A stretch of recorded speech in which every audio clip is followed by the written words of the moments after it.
What's going on, guys? Welcome back to the Scry Guys. My name is Barry. You can find me on TikTok at Otaku, and I'm joined today with... Hello, guys. My name is Quest. Welcome back. You can find me on Twitter at QuestingBeaver, and we have a Twitch channel as well, Scryguystv, and we're here to talk about our top picks just to pick up, like for the D&D set. just some uncommon... For EDH, basically, but not really for any other format, just for EDH, basically. Yeah, it's just going to be a bunch of, like, commons, uncommons, and rares. Yeah, they're not too many cards that we thought are really high on our list, but these are the cards that were pretty high on our list. Yeah, I feel like it's because this set was really supposed to take over a core set, unfortunately. Yeah, it did. Like, core sets are underdeveloped, except for last year's with Hadouken and Azusa.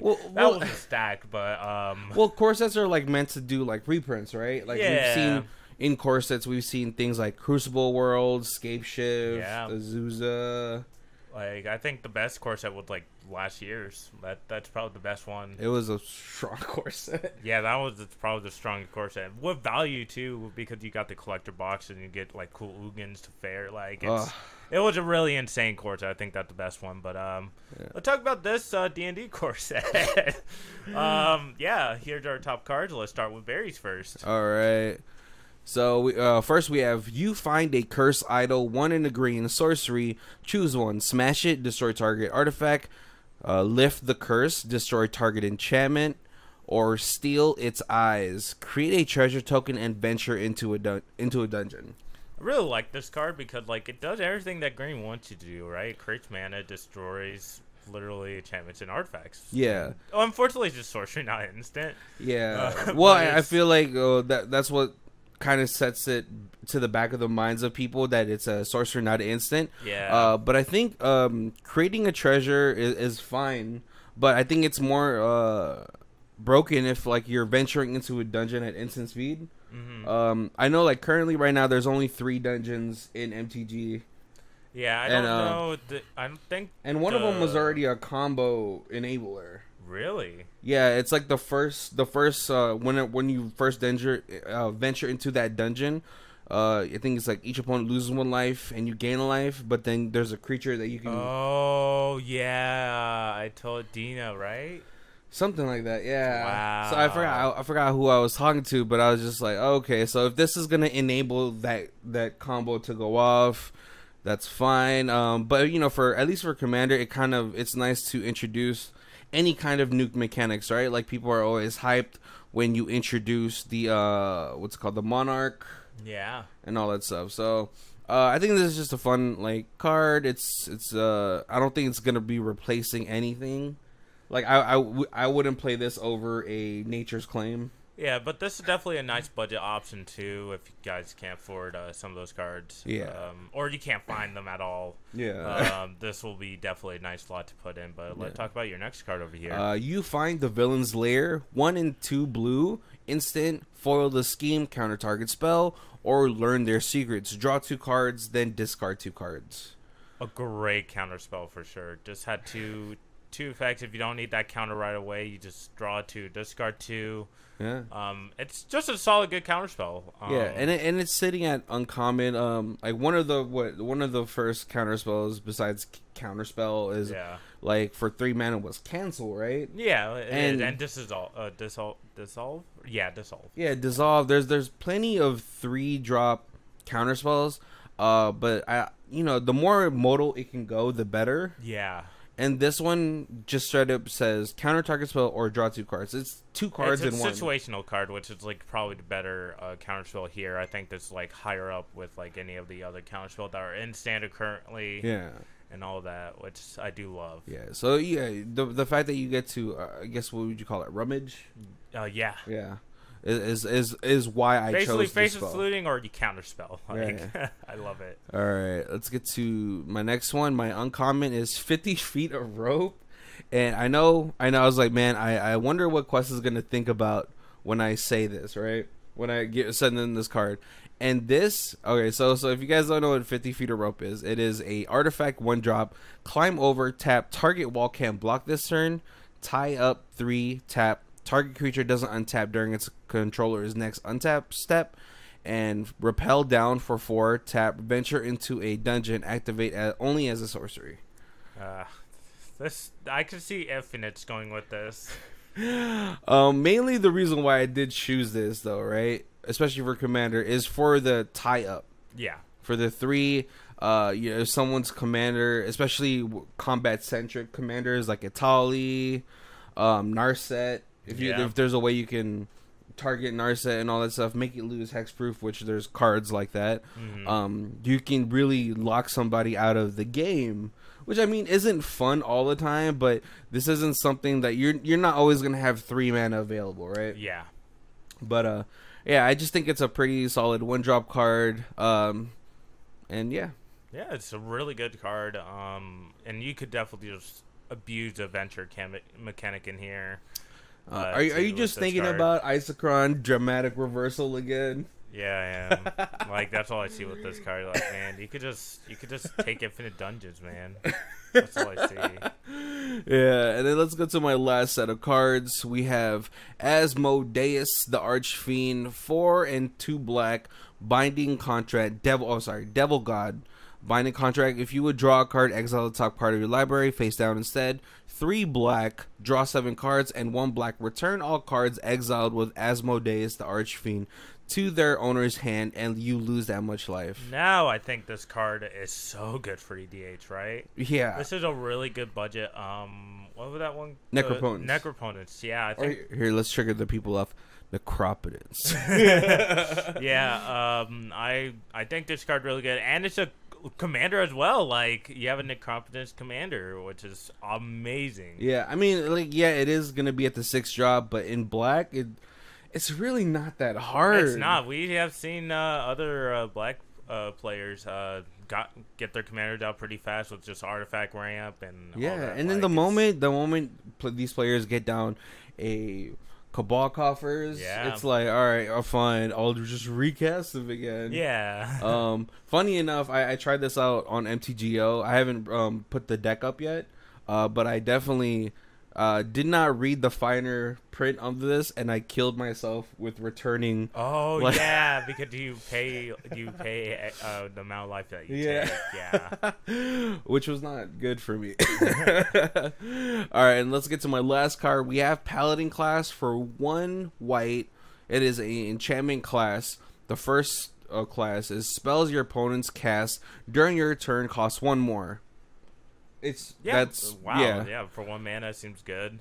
And that's really why I picked it, right? But for the next class, we have 2 and a white. Creatures you control get +1/+1. It becomes a lord, or what's it called? A lord, right? Yeah.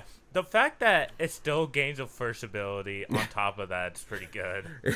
And then 4 and a white. Whenever you attack until end of turn, target attacking creature gets +1/+1 for each other creature attacking creature and gains double strike. Jeez.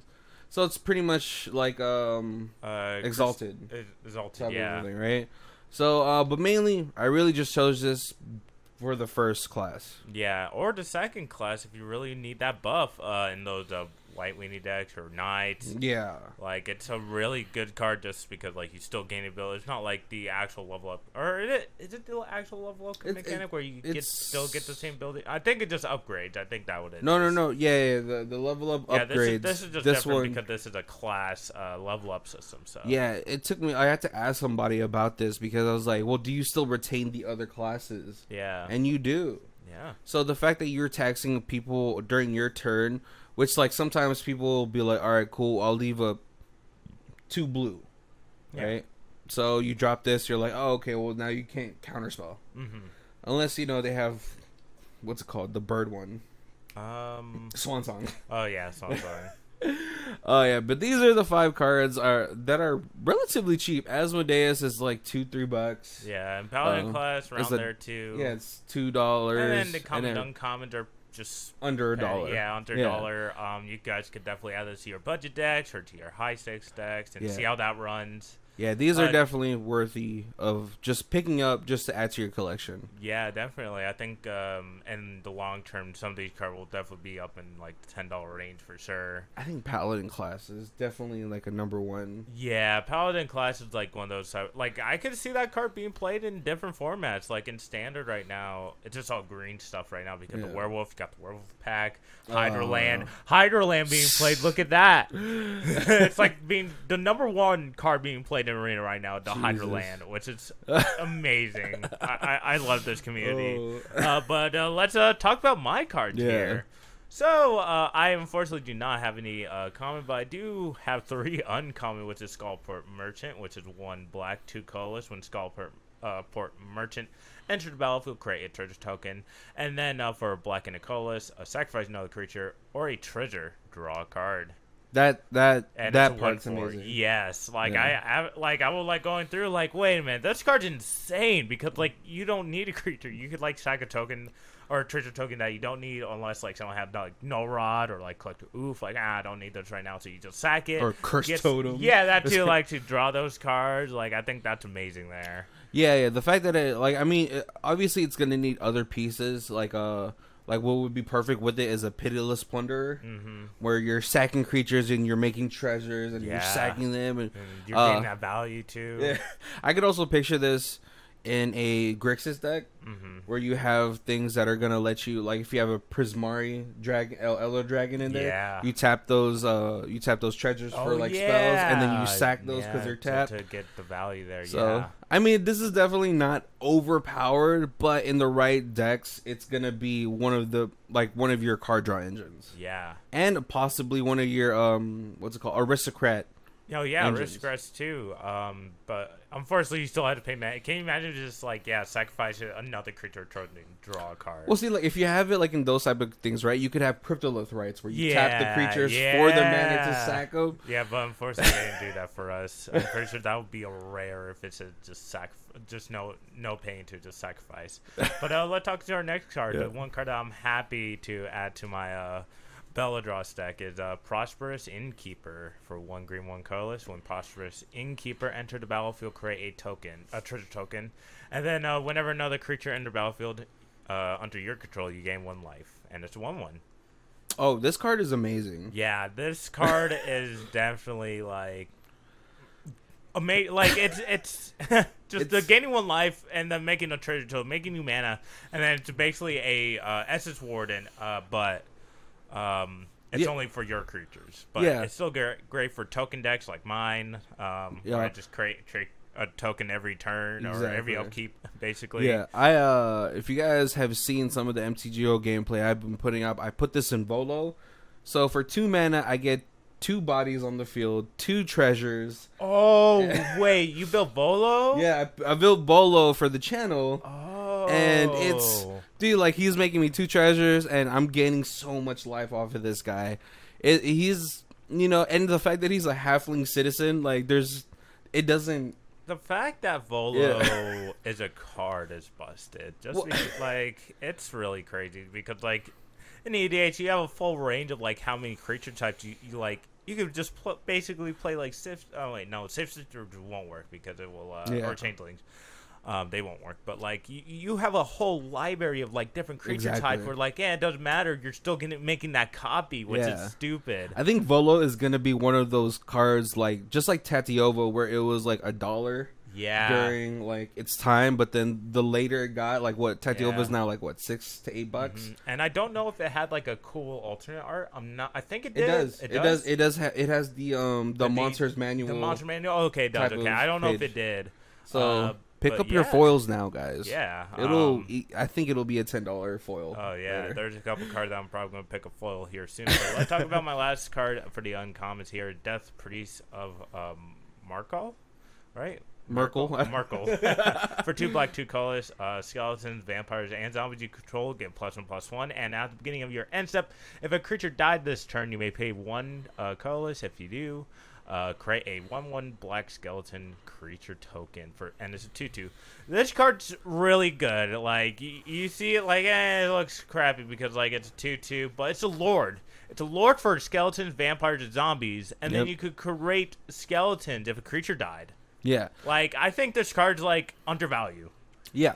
I definitely, just for the fact that it's a lord for 3 different creature types. Yes. It slots into 3 different tribal decks, right? Yeah. But the fact that it also creates bodies for you to now be, like, for 1 man you get a 2/2.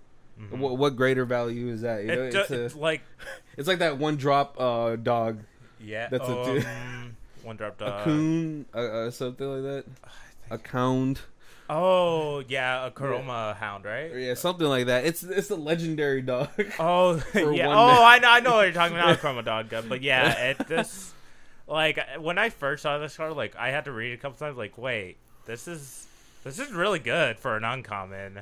Yeah, this is too good. Like if they upshifted this to a rare, I'm pretty sure you don't have to pay the 1. It would just be like create just 1/1. Well, no. I think if it was a rare, it would just say, you may pay 1 for each creature that died this turn, and you make that many black skeletons. That would be, especially because we have that Golgari enchantment. Oh yeah, the skeleton swarming.